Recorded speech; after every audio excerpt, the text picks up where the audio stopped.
எல்லாருக்கும் வணக்கம். நான் இன்றைக்கி ரொம்ப சந்தோஷமாக இருக்கிறேன். அது காரணம் உங்கள் எல்லாருக்கும் தெரியும்.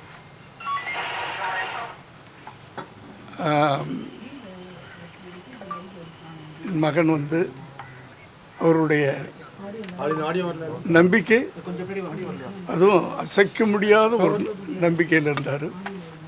நம்பிக்கையோடு இருக்கேன், வெற்றி நமதே அப்படின்றது தான் அவருடைய ஒரு தாரக மந்திரமாக இருந்துச்சு.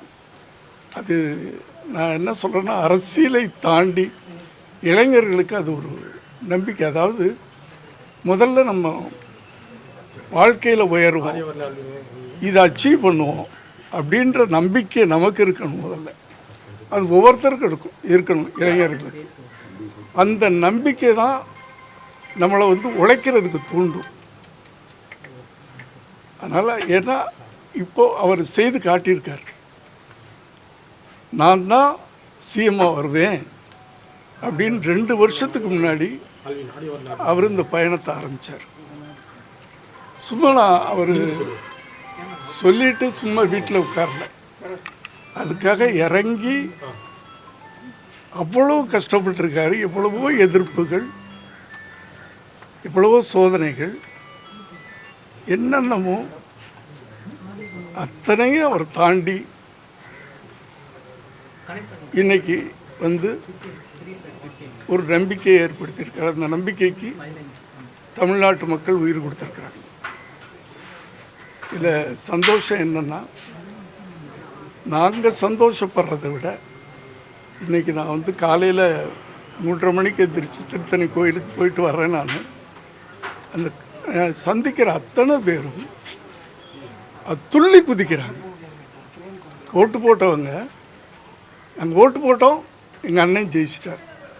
அது நாங்கள் ஓட்டு போட்டோம், தலைவர் ஜெயிச்சிட்டார்னு சொல்ல, நாங்கள் ஓட்டு போட்டோம், எங்கள் அண்ணன் ஜெயிச்சிட்டார், எங்கள் அண்ணன் ஜெயிச்சிட்டார்னு ஜம்ப் பண்ணுது. அந்த உறவை அவர் அந்த மக்கள்கிட்ட நான் உங்களுக்கு தலைவனாக வர்றேன் அப்படின்னு சொல்லாமல், நான் உங்களுக்கு ஒரு தொண்டனாக வர்றேன், நான் உங்களுக்கு ஒரு சொந்தமாக வர்றேன், உங்கள் பிரச்சனைகளை நான் தீர்த்து வைக்கிறேன், தமிழ்நாட்டுக்கு ஏதோ நான் பண்ணணும்னு ஆசைப்பட்றேன், கரப்ஷன் இல்லாத ஒரு தமிழ்நாட்டை உருவாக்கணும் அப்படின்ற ஒரு வெறியோட, ஒரு கொள்கையோட அவர் இன்னைக்கு அந்த மக்களோட, தமிழ் மக்களோடு சேர்ந்து நாங்கள் குடும்பத்தோடு சந்தோஷப்படுறோம். இன்றைக்கி இதைத்தான் அவங்ககிட்ட நான் ஷேர் பண்ண முடியும். மற்றபடி 100 தொகுதிகளுக்கு மேல் மெஜாரிட்டி வரும் அப்படின்னு எதிர்பார்த்தீங்களா? ஆரம்பத்திலே எதிர்பார்த்தீங்களா? நான் 125 தொகுதி எதிர்பார்த்தேன். சமயத்தில் விஜய் அவர்களுக்கு நீங்கள் என்ன சொல்ல விரும்புறீங்க சார்? விஜய் அவர்களுக்கு நான் எதுவுமே சொல்லி அவர் செய்கிற இதில் இல்லைப்பா. இந்த திரைத்துறை நீங்கள் தான் அறிமுகப்படுத்தினீங்க. அந்த அறிமுகப்படுத்தின ஒரு இயக்குனராக எப்படி இதை கொண்டாடித்தீங்க? நான் அதான் சொல்கிறேனே, 8 மணியிலேருந்து கொண்டாடிக்கிட்டு இருக்கிறேன். ஒரு அப்பாவாக ரொம்ப சந்தோஷமாக இருக்குது, பெருமையாக இருக்குது. இதை விட எனக்கு என்ன வேணும்? தமிழ்நாட்டில் ஒரு பெரிய ஒரு மாற்றத்தை ஏற்படுத்தியிருக்காரு. இந்த டைமில் உங்கள் மனநிலை எப்படி சார்? அதுதாங்க, இது சாதாரண விக்டரி இல்லை, இது சாதாரண வெற்றி இல்லை.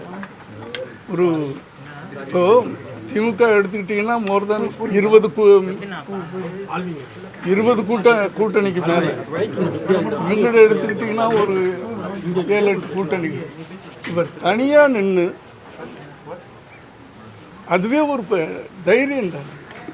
நான் எந்த ஒரு ஊழல்வாதிகளோடையும் கூட்டணிக்கு போக மாட்டேன், நான் தனியாக நின்று மக்கள் என்னை தனியாக செலக்ட் பண்ணி அப்படி வந்தால் தான் மக்களுக்கு ஏதாவது நல்லது பண்ண முடியும் அப்படின்னு நின்று அந்த தைரியமே பெரிய விஷயம். மெஜாரிட்டி வரல, மெஜாரிட்டி நம்பர்ஸ் கிடைக்கல.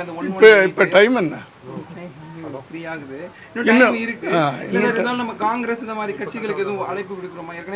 எனக்கு அதுலாம் நான் அரசியலுக்குள்ள நான் போக விரும்பல.